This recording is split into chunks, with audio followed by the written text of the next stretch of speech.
بسم الله والحمد لله والصلاة والسلام على رسول الله وعلى آله وصحبه ومن والاه بعد.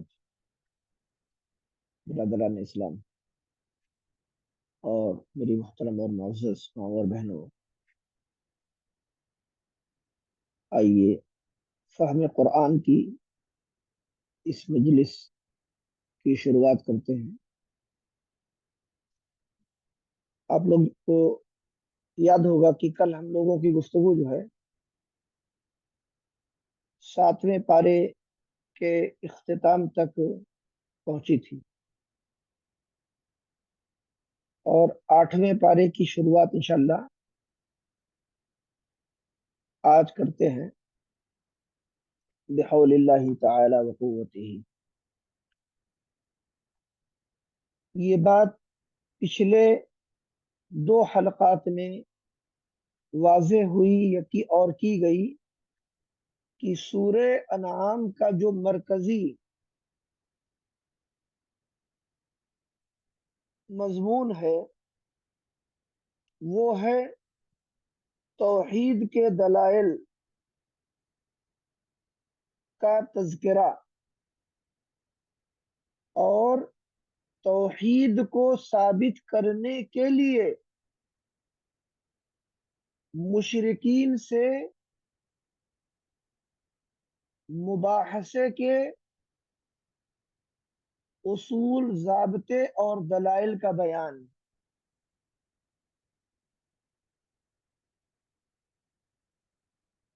اسی مرکزی محور پر پوری سورت کی آیتیں مشتمل ہیں۔ یہیں سے شرک کی تردید، اس کی اقسام کی تردید اور مشرکین کے شبہات اور اعتراضات کے جوابات یہاں دیے گئے۔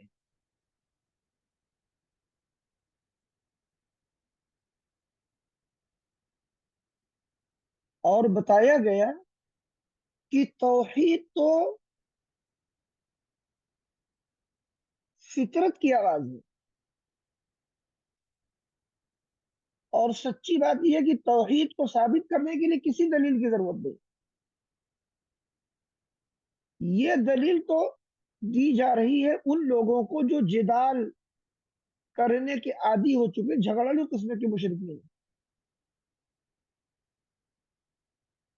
ورنہ اللہ رب العالمین کی جس طرح ربوبیت میں کوئی شک نہیں ہے، وہی ربوبیت دلیل ہے اس بات کی کہ وہی معبود برحق ہے۔ اور توحید ربوبیت کا اقرار تو تمام مشرکین کو اور سارے کافروں کو ہر زمانے میں تھا۔ فرعون کو بھی اس کا اقرار تھا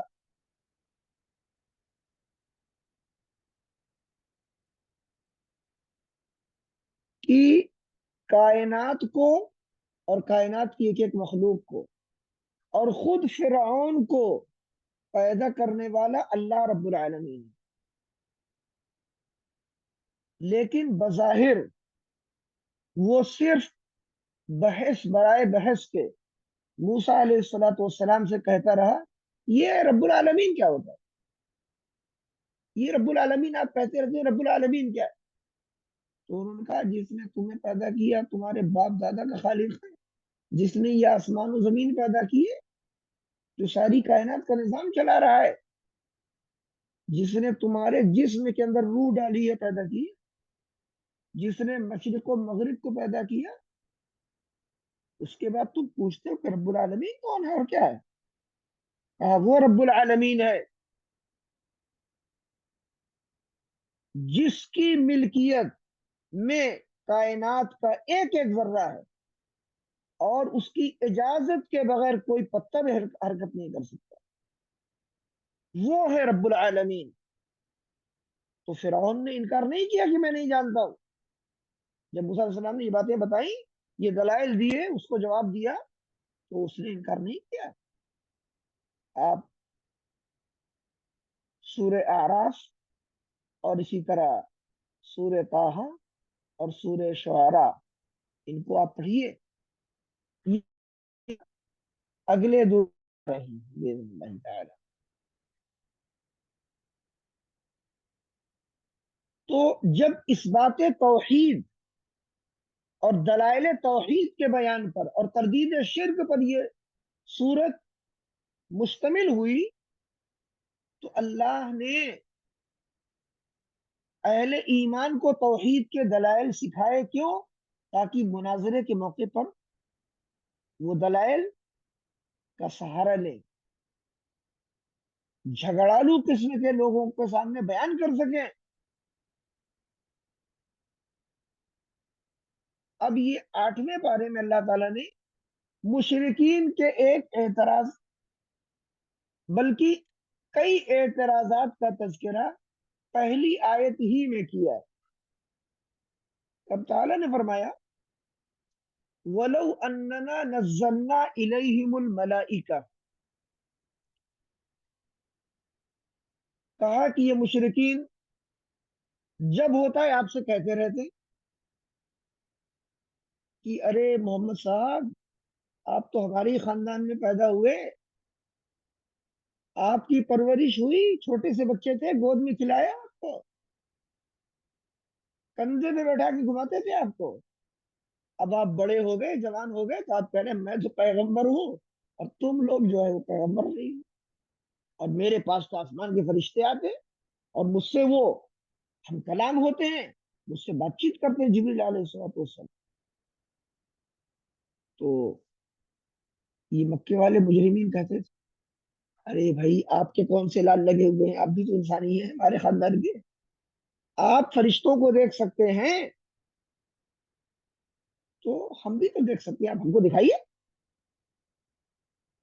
اور فرشتے آتے ہیں اللہ کا حکم لے کر یا اس کے احکامات لے کر، وہ آپ کے پاس آتے ہیں، ہمارے پاس کیوں نہیں آتے؟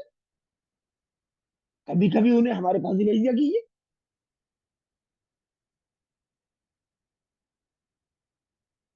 پھر کہتے ہیں اچھا، آپ کو ہم سن رہے ہیں، آپ دسیوں سال سے ہی بات کر رہے ہیں کہ ایک دن آئے گا کہ یہ دنیا اللہ تعالیٰ فنا کر دے گا، دنیا فنا ہو جائے گی، قیامت آ جائے گی، اور اس کے بعد اللہ تعالیٰ اسرافیل علیہ السلام کو حکم دے گا، وہ دوبارہ سور پھونکیں گے، اور جتنے بھی مردے ہیں وہ سب کے سب اپنی اپنی قبروں سے زندہ اٹھ کھڑے ہوں گے، اور پائی پائی کا ان کا حساب اللہ تعالیٰ لے گا۔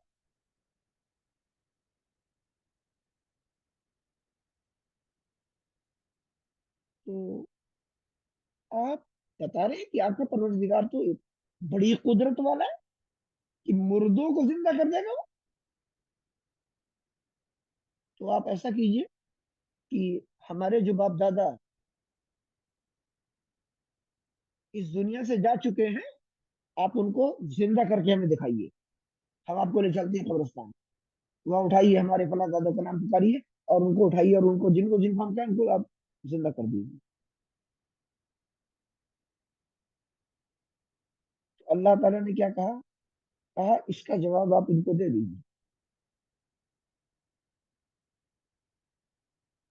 اور وہ جواب یہ کہ وَلَوْ أَنَّنَا نَزَّلْنَا إِلَيْهِمُ الْمَلَائِكَةَ وَكَلَّمَهُمُ الْمَوْتَى، کہ اگر ہم ایسا کر دیں کہ ہم ان کی طرف فرشتوں کو اتاریں، مردوں کو زندہ کریں، اور مردے ان سے بات کریں کہ آپ اللہ کے سچے رسول ہیں یہ، اور اسلام دین برحق ہے، اور شرک والوں کا دین دین باطل ہے، مردے گواہی بھی دینے لگے، اور ہر چیز کو کام حشر کر دیں، ہر مخلوق کو زندہ کر دیں، سب کی گواہی دلوا دیں، اس کے باوجود بھی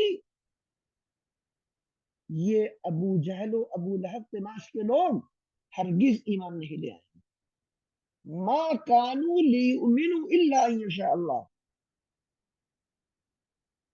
یہ لوگ ہرگز ایمان نہیں لے آئیں گے الا کہ اللہ تعالیٰ چاہے۔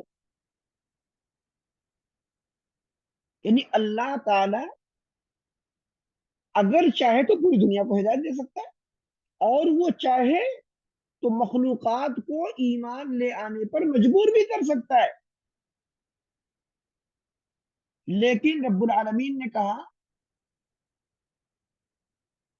لا اکراہ فی الدین، دین کے قبول کرنے میں کوئی زبردستی نہیں ہے. افانت تکرہ الناس حتی یکونوا مؤمنین، کیا آپ لوگوں پہ زبردستی کریں گے یہاں تک کہ وہ ایمان لے آئے؟ کہا نہیں، ہم نے انسان کو اختیار دیا ہے اور اسے عقل دی ہے کہ وہ خیر اور شر کی بات کو سمجھے اور جنت اور جہنم کے راستے کو خود اختیار کرے، ورنہ ہم تو اس کو مجبور کر دیتے کہ وہ ایمان لاتا ہی لاتا اور دنیا میں کافر ہوتا ہی نہیں. ہم سب کو ایمان پر مجبور کر دیتے. لیکن اللہ تعالیٰ نے کیا کہا؟ اس حکمت کو یہ لوگ نہیں جانتے، کیونکہ یہ کیا ہے؟ یہ جاہل قسم کے لوگ، ان کی کل معلومات جہالت پر مشتمل ہے. وَلَٰكِنَّ أَكْثَرَهُمْ يَجْهَلُونَ، ان کی اکثریت جو ہے وہ نادان ہے، حقیقت کو نہیں جانتی اور سمجھتی، جہالت کا شکار ہے. فرمایا اور کہا اس طرح کے سوالات یہ آپ سے کرتے رہیں گے، آپ پریشان مت ہوئیے، اے ہمارے پیارے پیغمبر، آپ ہمارے پیغام کو دنیا تک پہنچائیے بس. اور یہ مت سوچئے کہ کوئی مجھے جھٹلا دے گا، میری بات نہیں مانے گا، یا میرے ساتھ جو ہے ایزا رسانی کرے گا، مجھ پر ظلم و زیادتی کرے گا، لوگ مجھ کو مکہ سے نکال دیں گے، میرا دانا کھانا سب بند کر دیں گے، جیسے کیا مکے والوں نے. شیب ابی طالب نے آپ کو اور آپ کے خاندان کو اور جو لوگ آپ پر ایمان لائے ان کو بند کر دیا گیا 3 سال کے لیے. اور اس کے بعد آپ کو شہید کرنے کی سازش بھی کی مکے والوں نے، اور پورا پلان کر لیا کہ آج رات محبت کر لی، فلاں رات میں آپ کو شہید کریں گے. اور پھر اللہ تعالیٰ نے نبی اکرم علیہ الصلوۃ والسلام کو بتا دیا، وہی بھیجی کہ آپ تیاری کیجئے اور آپ مکے سے نکل جائیے، آپ کی ذمہ داری اب ادا ہو چکی ہے. اب آپ جائیے اہل مدینہ کے ہاں اور وہاں جا کر کے اللہ کے پیغام کو کھل کر پہنچائیے. تو اللہ تعالیٰ نے کہا یہ لوگ ایسے سوالات کرتے رہیں گے، اور یہ سوالات ہدایت قبول کرنے کی صاف نیت کے ساتھ نہیں کیے جا رہے ہیں، یہ بدماشی کے لیے کیے جا رہے ہیں کہ آپ چاہے جو کہیں ہم مانیں گے تو نہیں، لیکن ہم سوال کریں گے. یہ تھا مشرکین کا طریقہ. اللہ نے کہا یہ آپ ہی کے ساتھ یہ سلوک نہیں کر رہے ہیں، ہم نے اب تک جتنے بھی انبیاء بھیجے ہیں ہر نبی کے ساتھ انہوں نے ایسے ہی اعتراضات اور لایانی سوالات کیے. اور انسانوں کے بیچ میں، انسانوں کے بھیس میں یہ لوگ شیطان بن کے ہر زمانے میں گھومتے رہے اور ہمارے نبیوں کو یہ پریشان کرتے رہے. ان کو دلائل دیے گئے، ہدایت کی بات سمجھائی گئی، سمجھ میں آ گئی، لیکن انہوں نے کہا ہم قبول نہیں کریں گے. سورہ ہود میں اللہ تعالیٰ نے کہا ہے کہ نوح علیہ السلام نے جو اپنے قوم کو سمجھایا، اور وہ کتنے سال، وہ بھی 950 سال تک صبر کر کے سمجھاتے رہے. اب صبر کی ان کی جو عظیمت تھی اس مثال کو آپ دیکھیے غور کیجیے. یہ ساری آیتیں اور یہ انبیاء علیہ السلام کے وہ مواقف اور واقعات جو قرآن مجید میں بیان کیے اللہ تعالیٰ نے، یہ واقعات مسلمانوں کو صبر کا پیغام دیتے ہیں کہ اے مسلمانوں، تم توحید کیا قرار کر رہے ہو، شریعت پر چلنے کے دعوے دار ہو، کہ تم سے پہلے ایمان والوں پر جو آزمائشیں آئی ہیں اور بالخصوص ہمارے نبیوں اور رسولوں پر جو آئی ہیں، تم کیا سمجھ رہے تمہارے پر نہیں آئے گی؟ جنت تم کو یوں ہی مل جائے گی کیا؟ نہیں، پختگی کے ساتھ ایمان کے راستے پر جمے رہو. عرفت فالزم، تمہیں پتہ چل گیا کہ حق کا راستہ یہی ہے تو اس پر تم زندگی کی آخری سانس تک استقامت اختیار کرو. یہ اللہ تعالیٰ نے کہا اور بتایا کہ ہر نبی کے ہم نے دشمن ہر زمانے میں رکھے، یعنی یہ تقدیر کا فیصلہ تھا اللہ تعالیٰ کی. یہ مطلب ہے جو کیا کرتے تھے، جو چکنی چپڑی باتیں کر کے ایک دوسرے کو ورغلایا کرتے تھے پیغمبروں کے خلاف، اور طرح طرح کے اعتراضات کرتے تھے. یہ جو آیت کریمہ ہے 8ویں پارے کی دوسری آیت ہے، اس میں حقیقت میں اس ایک واقعے کی طرف اور مشرکین کی ایک بدماشی کی بات کی طرف اللہ تعالیٰ نے اشارہ کیا. وہ بات یہ ہے، مشرکین آ کر کے نبی صلی اللہ علیہ وسلم سے کہنے لگے، آپ لوگ جانوروں کو اپنے ہاتھ سے ذبح کرتے ہیں تو بسم اللہ کرتے ہیں، جب وہ جانور ذبح ہو جاتا ہے، یعنی آپ نے ذبح کیا اور اس کی جان نکل گئی، اس کے بعد چمڑی اتارتے ہیں اور گوشت نکال کر کے آپ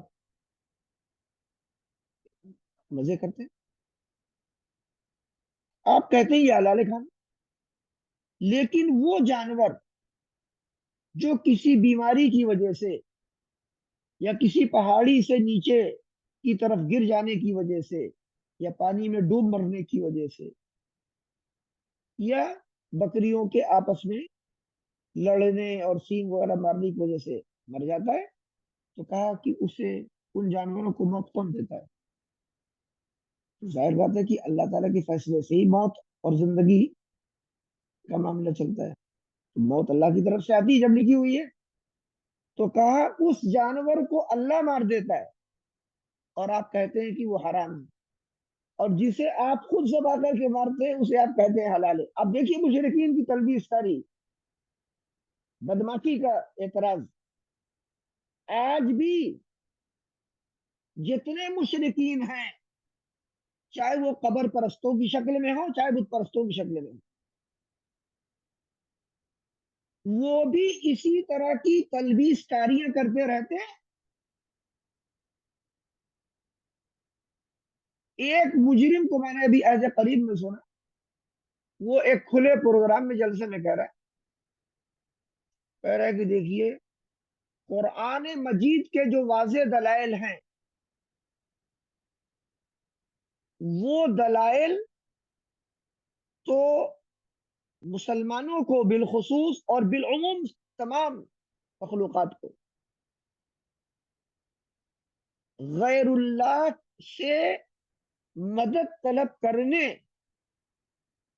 سے روکتے ہیں، منع کرتے ہیں کہ مدد مانگنی ہے ایاک نستعین، اللہ سے مدد مانگو،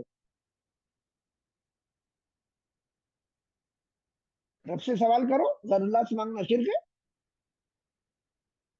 تو کہتا ہے وہ قبر پرست، کہتا ہے کہ دیکھیے بات تو بالکل واضح ہے کہ غیر اللہ سے مانگنا شرک ہے. اس کے بعد کہتا ہے دیکھیے آپ کو قلم کی ضرورت ہوئی تو یہ قلم آپ کے پاس رکھا ہوا تھا، لیکن تھوڑی دور پہ تھا. آپ نے اپنے بچے سے کہا بیٹا ذرا مجھے قلم اٹھا دیں، اس نے آپ کو قلم لا کے دیا. آپ کو پیاس لگی، آپ نے گھر میں کسی فرد سے کہا کہ ذرا مجھے ایک گلاس پانی پلا دیں. تو کہتا ہے کہ آپ نے غیر اللہ سے پانی مانگا کہ نہیں مانگا؟ اور اسے کوئی بھی شرک نہیں کہتا ہے. آپ نے اپنے بچے سے قلم مانگا؟ ہاں مانگا. تو کہا آپ مشرک ہوئے؟ دیکھیے نہیں ہوئے. جب قلم مانگنے پر، پانی مانگنے پر اور گھر کی زندگی کی جو ضروریات ہوتی ہیں ان میں ایک دوسرے سے سوال کرنے پر، ایک دوسرے کا تعاون کرنے پر انسان مشرک نہیں ہوتا ہے. تو کہتا ہے کہ اگر ہم ولیوں کو پکاریں گے اور مانگیں گے تو وہ شرک کیسے ہو جائے گا؟ یہ کہہ رہا ہے. کیا یہ تلبیس کاری ہے. اور قرآن کی آیت پر اللہ تعالیٰ نے کہا ہے وَتَعَاوَنُوا عَلَى الْبِرِّ وَالتَّقْوَى، کہ نیکی اور تقوی کے کام میں ایک دوسرے کا تعاون کرو. کہہ رہے تو اللہ تعالیٰ کہہ رہے ہیں تعاون کرو. اور اس امت کے توحید پرست کہتے ہیں کہ رب کے سوا کسی سے نہ مانگو. اس مجرم کو اتنی بات نہیں سمجھ میں آتی.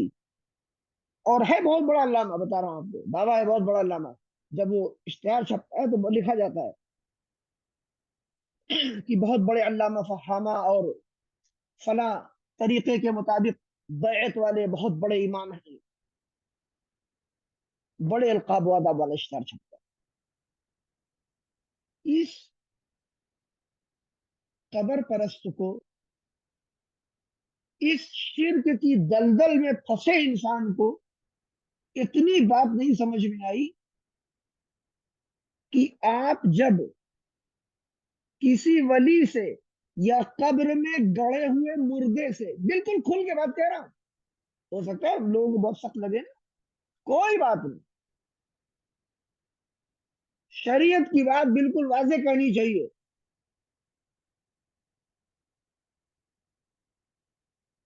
شرک اور بدعت کے مسائل میں، گناہ اور جرائم کے مسائل میں کوئی رعایت نہیں ہونی چاہیے. شرک شرک ہے، چاہے وہ نوح علیہ السلام کا بیٹا کرے. اس کو انہوں نے کشتی پر بیٹھنے کی اجازت نہیں دی، نہیں سوار کیا. شرط تھی پہلے ایمان لے آؤ گے، کلمہ پڑھو گے توحید کا، اس کے بعد میری کشتی کی طرف آنا. کلمہ نہیں پڑھا، فکان من المغرقین، طوفان میں ڈبو دیا گیا. جیسے وہ ڈبویا گیا، اس کی ماں کو بھی ڈبویا گیا. یہ ہے شرک کی تباہی.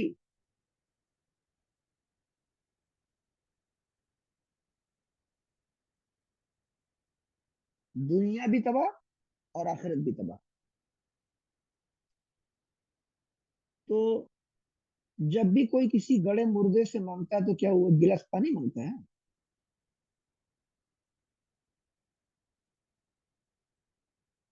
اس سے ایک قلم مانگتا ہے؟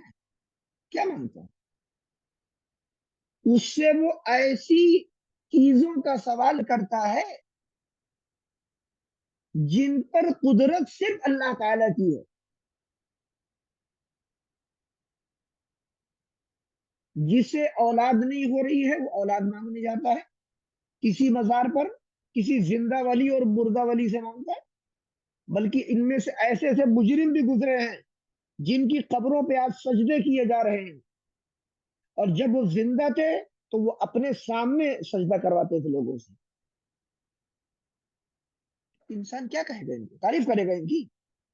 یہ سب اللہ کے دشمن رہے اور انہوں نے شرک کو پھیلا دیا. کس نام پر؟ پیری مریدی کے نام پر، صوفیت کے نام پر شرک اور قبر پرستی کو پھیلا دیا، بتا رہا.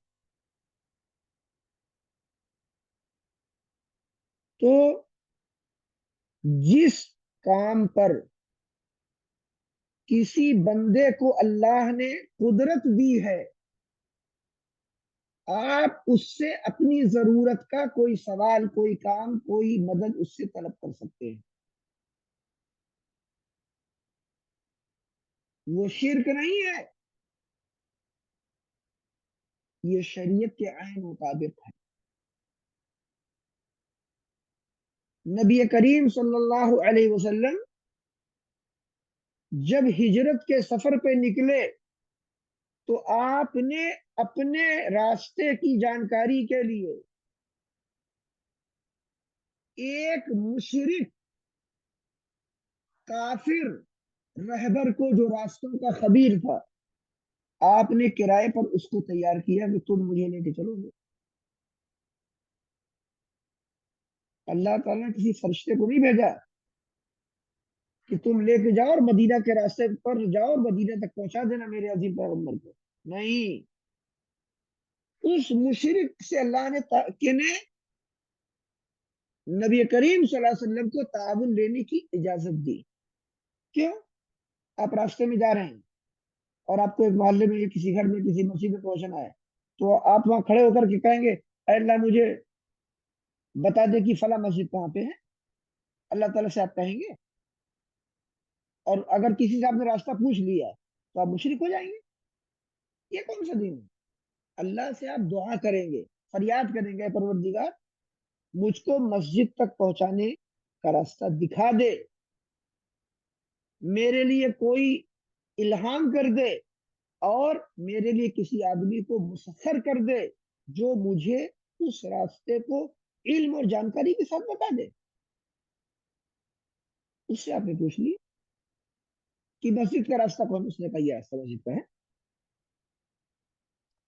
مسجد کے راستے کی جانکاری اسے۔ تو نبی صلی اللہ علیہ وسلم نے کیا کیا؟ اس مشرک اور کافر انسان کو اپنے لیے رہبر کے طور پر ہجرت کے سفر میں ساتھ لیا۔ اس کا نام تھا عبداللہ بن اریقط، بخاری وغیرہ کی حدیث ہے۔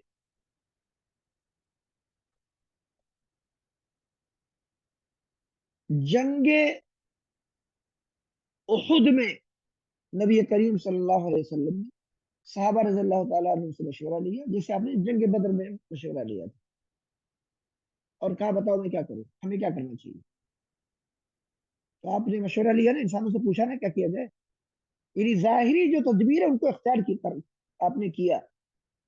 اس کے بعد غزوہ احد کے موقع پر آپ نے ایک خواب دیکھا کہ مدینے کے اندر ایک بہت بڑی گائے ذبح کی جا رہی ہے،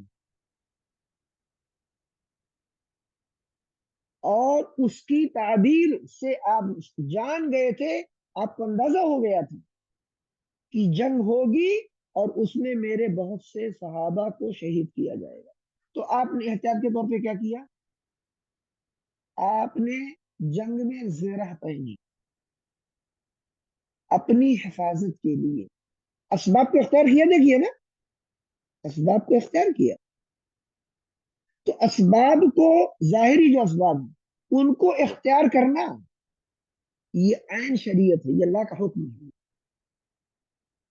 اور وہ بھی آپ نے دو زرہیں پہنی تھی جنگ احد کے موقع پر، نہ آپ نے احد سے پہلے پہنی کبھی دو زرہیں ڈبل یعنی، اور نہ بعد میں کبھی کسی جنگ میں آپ کو پہنی۔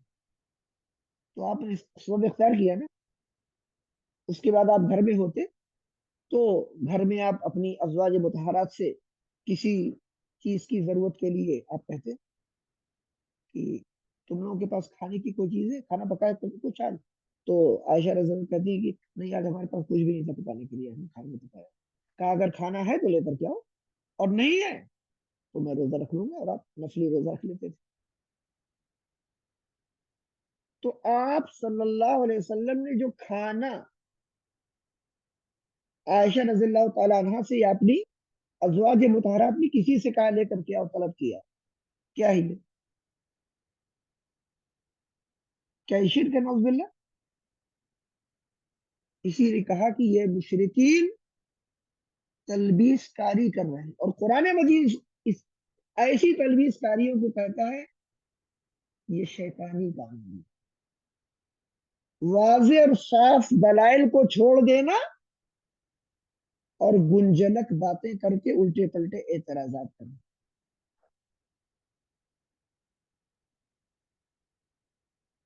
نبی صلی اللہ علیہ وسلم جب مکہ سے آپ نکلے تو مدینے کا جو راستہ ہے وہ شمال کی طرف جاتا ہے مکہ سے۔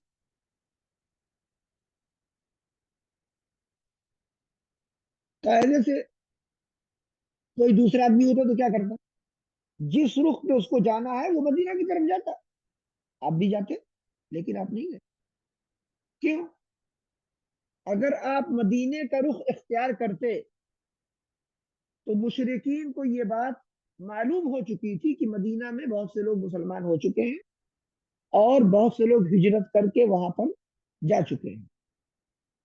تو نبی صلی اللہ علیہ وسلم بھی ہجرت جب کریں گے تو مدینہ کی طرف نکلیں گے، تو مشرقین کیا کرتے؟ آپ کا پیچھا کرتے، اور آپ کی جان کے دشمن تھے ہی، اور آپ کو شہید کرنے کی کوشش کرتے۔ اس بات کا نبی صلی اللہ علیہ وسلم کو اندازہ ہو گیا تھا۔ آپ نے کیا کیا؟ آپ نے مدینہ کی طرف نہ جا کے جنوب کا راستہ جو طائف کی طرف جاتا ہے آپ نے اسے اختیار کیا، اور اختیار کیا ادھر الٹے راستے پر گئے، اور 3 دن اور 3 راتیں آپ غار ثور میں آپ نے قیام کیا. 3 دن اور 3 راتیں غار کے اندر جا کر چھپ کے پناہ لینا. کیا یہ اسباب کو اختیار کرنا ہے یا نہیں؟ یقیناً. پتہ چلا کہ یہی عین شریعت ہے یہ. تو اسباب کو اختیار کرنا جو ظاہری اسباب ہیں، اور اعتماد توکل بھروسہ اللہ پہ کرنا، دعا فریاد رب سے کرنا، یہ ہے ایمان اور توحید. یعنی ایک طالب علم ہے جو علم حاصل کرتا ہے اور اس کے بعد امتحان آتا ہے تو تیاری کرتا ہے، محنت مشقت کرتا ہے، وہ کہے میں تو صرف اللہ تعالیٰ بھروسہ کروں گا اور میں اللہ تعالیٰ دعا کروں گا اللہ تعالیٰ جو بھی میں نے پڑھا ہے وہ سب مجھ کو یاد ہو جائے، اور جیسے میں امتحان میں بیٹھوں سب ساری باتیں مجھ کو یاد آتی جائیں اور میں کاپیاں بھر لوں اور 100 میں سے 100 نمبر مجھ کو ملیں. اسے کیا کہا جائے گا؟ یہ توحید ہے؟ یہ توحید نہیں ہے. توحید اس وقت ہوتی جب اللہ تعالیٰ کے حکم پر انسان عمل کرتا. تو حکم کیا ہے؟ حکم یہ ہے کہ تم ظاہری اسباب کو اختیار کر کے محنت کرو جیسے کسان کرتا ہے. اسے دعا نہیں کرتا یا اللہ میرے کھیت میں خوب زیادہ اناج پیدا ہو جائے، یا اللہ میرے باغات میں خوب زیادہ پھل آ جائیں. وہ بیٹھ کے راتوں دن دعا نہیں کرتا. دعا بھی کرتا ہے لیکن رات میں 2 2 3 4 بجے جا کر کے کھیت میں سخت سردی میں، سردی کے دنوں میں جا کے پانی میں کھڑا رہتا ہے، بیج ڈالتا ہے، دوائیں ڈالتا ہے، اس کے بعد جانوروں اور چڑیوں وغیرہ سے حفاظت کرتا ہے. اسباب اختیار کر رہا ہے نا. اتنی سی بات قبروں کے پجاریوں کو نہیں سمجھ میں آتی. کیوں؟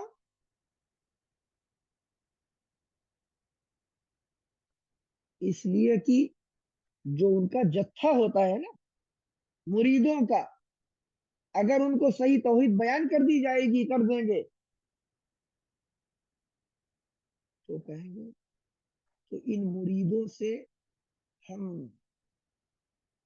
لمبے لمبے عطیے اور ان کے مال پہ تصرف کیسے کریں گے. جو مجوسیوں کے رائج ہے خمس لینے والا معاملہ، تو کیوں ہے وہ؟ پبلک کو بیوقوف بنانے کا طریقہ ہے، وہ بھی دین کے نام پر. یہ سب سارے تماشے دنیا میں ہو رہے ہیں. میں تفصیل نہیں بتا رہا ہوں، میں نے اشارات دیے ہوئے ہیں، دیکھیے الحمدللہ. آپ لوگ غور کیجیے، بات آپ کو سمجھ میں آ جائے گی باذن اللہ. آگے چلتے ہیں. آگے اللہ تعالیٰ نے کہا کہ اے میرے پیغمبر، آپ ان لوگوں سے کہیے کہ تم کبھی اس بت کی پوجا کرتے ہو، کبھی اس کی کرتے ہو، کبھی اس قبر کی کرتے ہو، کبھی اس قبر کی، کبھی اس ولی کو پکارتے ہو، کبھی اس ولی کو، کبھی کسی جو ہے فرشتے کو پکارتے ہو، اور کبھی کسی جن کی پوجا کرتے ہو. لیکن میں تو صرف اللہ تعالیٰ ہی کو پکارتا ہوں، اور اسی کو میں حکم اور جج مانتا ہوں، اور اسی نے یہ سارے احکامات اور یہ عظیم شریعت اسی نے نازل کی ہے. اور اہل کتاب کے جو علماء ہیں، یعنی یہود و نصارہ کے علماء، کہا وہ بھی جانتے ہیں کہ میں برحق ہوں. اور قرآن مجید یہ ایک مقدس کتاب ہے اور یہ اللہ کی نازل کردہ کتاب ہے. وہ بھی ہے، جانتے ہیں، اور تم ان سے گواہی جا کر کے پوچھ کر معلومات لے سکتے ہو، ان سے پتہ کر لو. یہ بھی آپ نے، اللہ نے کہا ان سے کہیے. اس کے بعد مشرکین کو ایک غرور بہت تھا. کس بات کا؟ کہتے تھے ارے محمد صاحب، آپ کی تعداد تو چند لوگوں والی ہے. کتنے لوگ آپ کو مانتے ہیں؟ چند لوگ ہیں جو آپ پر ایمان لے آئے. 250 300 ہوں گے مکے میں. کہا لیکن آپ ہم لوگوں کو ذرا دیکھیے تو، پورے مکے کی اکثریت اور سارے عرب کے جتنے قبائل ہیں سب کے سب بتوں کے پجاری ہیں.